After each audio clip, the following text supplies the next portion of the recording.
Welcome back. You are listening to the home of forbidden romances. Prepare yourself, because tonight's story will leave you breathless. The heart monitor was a metronome counting down to an execution. Asterisk beep. Beep. Beep. Asterisk. 5 years.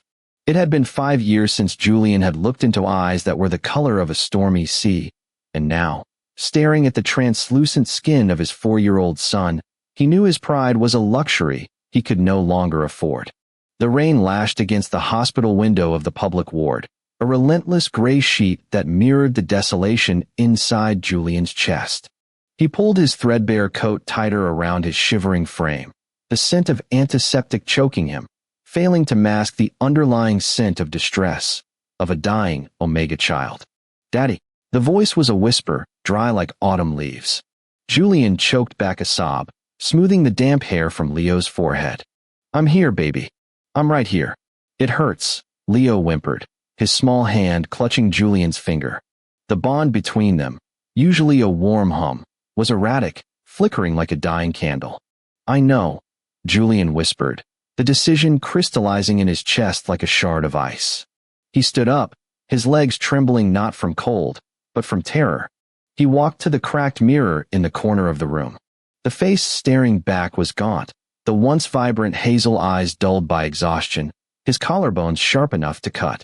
But the resolve in them was steel. He took out his phone, the screen cracked, and dialed a number he had memorized a lifetime ago. A number he had sworn to take to his grave. It rang once. Twice.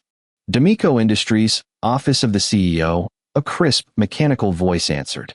"Tell him." Julian's voice broke, then hardened. "Tell Kalen that Julian Vane is on the line. And tell him I have something that belongs to him."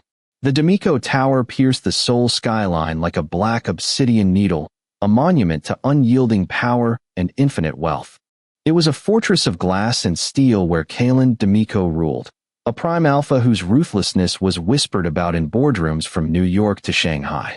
Julian stood in the lobby, looking entirely out of place in his worn sneakers and faded jeans amidst the sea of tailored Italian wool and silk. The security guards eyed him with disdain, their hands hovering near their belts, but they let him pass. He had been summoned.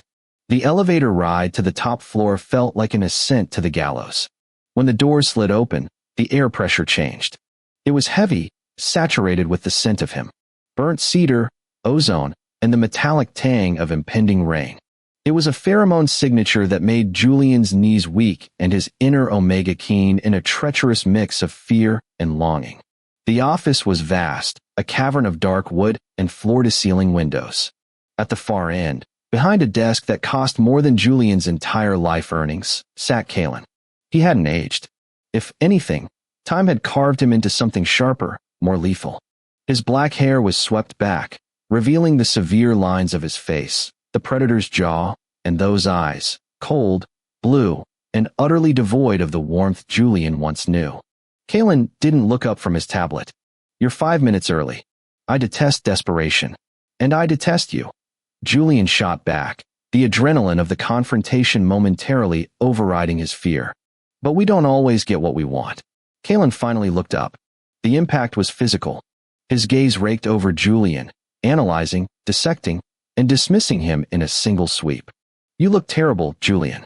Poverty doesn't suit you.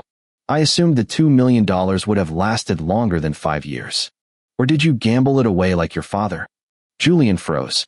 $2 million? The confusion must have shown on his face, but Kalen interpreted it as guilt. "Don't play coy." Kalen stood, his massive frame dominating the room. He walked around the desk, his movements predatory, silent. "You took the buyout. You signed the papers. You chose cash over me. So why are you here? Did the money run dry? And you thought the old fool would still have a soft spot for his runaway Omega?" Julian's nails dug into his palms until they bled. The narrative Kalen had spun, or had been fed, was a lie so grotesque it made Julian nauseous. But there was no time to unpack the past. Leo was dying. "I didn't take a dime," Julian said, his voice trembling with suppressed rage. "But that doesn't matter. I'm not here for me." "Then who?" Kalen stopped inches from him. The Alpha's presence was suffocating, a physical weight pressing down on Julian's lungs. "Your son." The silence that followed was absolute. The ambient hum of the city outside vanished. Kalen's expression didn't shift, but the air in the room grew instantly colder. "I don't have a son," Kalen said, his voice dangerously low. "I was very careful. And you? You were on suppressants." "I was," Julian admitted. "They failed. Or were you too busy merging corporations to notice I was sick every morning for the last 2 months we were together?" Kalen sneered, stepping back as if disgusted. "A child? That's your play? You return after 5 years with a bastard child and expect me to what? Cut a check." "He has your blood type," Julian spat out, tears finally pricking his eyes. "He has your genetic anomaly, the arrhythmia. He's dying, Kalen. He needs a marrow donor with a pure alpha strain match. You are the only one." Kalen stared at him, searching for the lie. He was a man who dealt in facts, in leverage, in absolute truths. And Julian looked ready to shatter. "If this is a lie," Kalen hissed, leaning down until his lips brushed Julian's ear, "I will destroy you. I will take everything you have left, and I will leave you in a gutter so deep you'll never see the sun again." "If you don't help him," Julian whispered back, staring into the abyss of Kalen's eyes, "you won't have to. I'll be dead anyway." The drive to the hospital was conducted in a silence that was heavier than the grave. Kalen sat in the back of the limousine, scrolling through data on his phone, ignoring Julian entirely. But Julian could feel the alpha's turmoil. The pheromones rolling off Kalen were jagged, spikes of aggression mixed with confusion. When they arrived at the public ward, Kalen's lip curled. The smell of sickness and despair was potent. He signaled his bodyguards to stay back and followed Julian into the cramped room. Leo was asleep, his small chest rising and falling in shallow, hitching breaths. He looked tiny in the metal bed, a bundle of wires and tubes tethering him to the earth. Kalen approached the bed slowly. He looked at the boy. He took in the raven black hair, the shape of the nose, the long eyelashes that fanned against pale cheeks. It was like looking into a mirror that showed the past. Then Leo shifted. His eyes fluttered open. Stormy blue met stormy blue. Kalen's breath hitched. It was a visceral reaction, something primal and undeniable. The biology of an alpha recognizing his offspring was not something that could be forged or faked. It hit Kalen with the force of a freight train. The scent, hidden beneath the sickness, was there. Milk and cedar, his scent. "Who are you?" Leo whispered, his voice barely audible. Kalen, the man who had crushed competitors and hostile takeovers without a pulse spike, felt his hands shake. He reached out, hovering his hand over the boy's head but not touching him. "I." Kalen's voice failed him. He looked at Julian, his eyes wide, the mask of indifference cracking. He's Leo," Julian said softly, leaning against the doorframe for support. "And he's running out of time." Kalen turned back to the boy. The monitor beeped faster as Leo's heart struggled. The sound seemed to trigger a switch in Kalen. The shock evaporated, replaced by a terrifying, focused intensity. He pulled out his phone. "Get the car around. Call DR. Eris. Prepare the private wing at St. Jude's. I want the helicopter on the roof in 5 minutes. And get the legal team. I want custody papers drawn up immediately." Julian stepped forward, panic flaring. "Custody? No. Kalen, we agreed." Kalen spun around, his eyes blazing. "We agreed on nothing. You kept him from me. You let him live in this filth while I sat in a tower not 5 miles away. You let my son suffer. I had no choice." Julian screamed, the dam finally breaking. "Your father told me he'd kill him. He told me if I ever came near you again, he'd make sure the baby disappeared before it took its first breath." The words hung in the air, vibrating with truth. Kalen froze. His face went slack. "My father. He came to me the night I was going to tell you." Julian sobbed, sliding down the wall to the floor. "He had photos of you with that senator's daughter. He showed me the engagement announcement. He said I was a stain on the D'Amico name. He gave me a choice. Leave with nothing and keep the baby, or stay and watch an accident happen to my unborn child."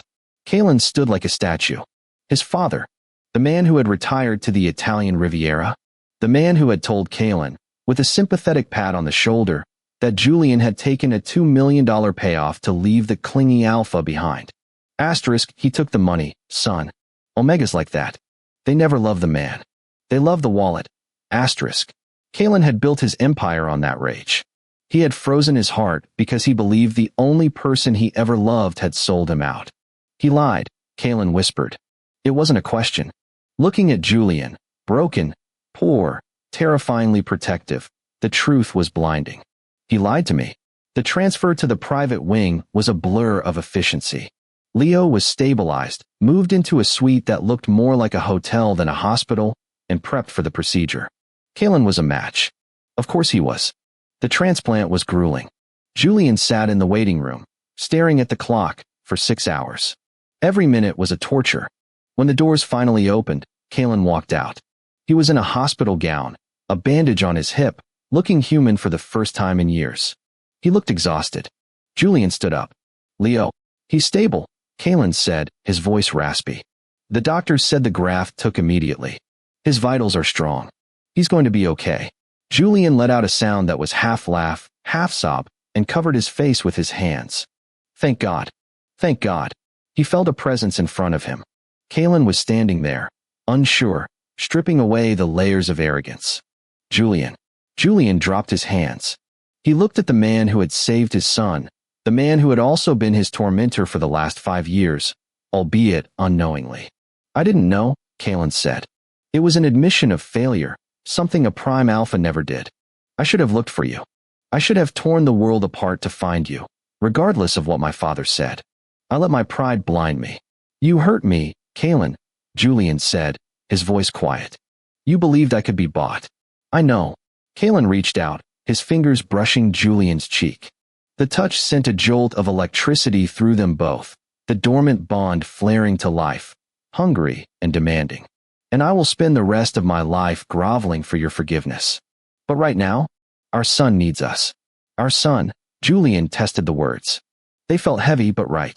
My father, Kalen's eyes darkened, the predator resurfacing, will be dealt with. He will wish he had never spoken your name. No one keeps my pack from me. No one. Julian saw the violence in Kalen's eyes, and, for the first time in 5 years, he didn't feel afraid. He felt safe. Because that violence was no longer directed at him. It was standing between him and the world. 3 months later, the garden of the D'Amico estate was in full bloom. It was a sanctuary of roses and ivy, hidden behind high walls. Julian sat on the veranda, watching. On the grass, Kalen D'Amico, the terrifying wolf of Wall Street, was on his hands and knees. Leo was riding on his back, giggling uncontrollably, clutching Kalen's expensive silk shirt with sticky, chocolate-covered fingers. Faster, Daddy. Faster, Leo shrieked. Kalen let out a playful growl and lunged forward, careful not to jostle the boy too hard. Leo's laughter was the purest sound Julian had ever heard. The boy was healthy, his cheeks rosy, the arrhythmia completely gone thanks to the stem cells and the constant proximity to his alpha father.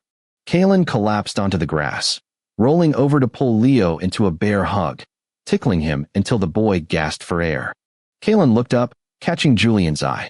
The look that passed between them was intense. It was a promise. Julian walked down the steps, barefoot in the grass. He approached them, the sun warming his skin. Kalen reached out a hand, and Julian took it. Kalen pulled him down, settling Julian into his lap, wrapping his strong arms around both his Omega and his pup. Are you happy? Kalen murmured against Julian's neck, inhaling his scent, which was no longer distressed, but sweet, like honey and rain.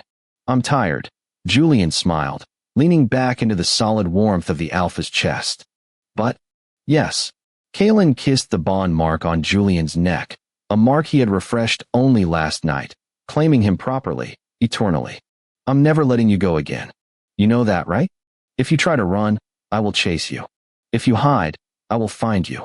I'm not running, Julian whispered, watching Leo chase a butterfly nearby. I'm home. It had been a road paved with glass and lies. They had both bled to get here. But as Julian watched the two halves of his soul, the powerful alpha and the resilient child, he knew that some bonds couldn't be broken by time, distance, or manipulation. They were fated. And fate, eventually, always wins. And that is how the viper tamed the wolf. If you enjoyed seeing Kalen drop his ego to save his family, destroy that like button. And tell me in the comments, would you forgive a husband who believed a lie about you for 5 years? Or is trust once broken impossible to fix? I'll be reading your answers. Subscribe for the next chapter. Until then,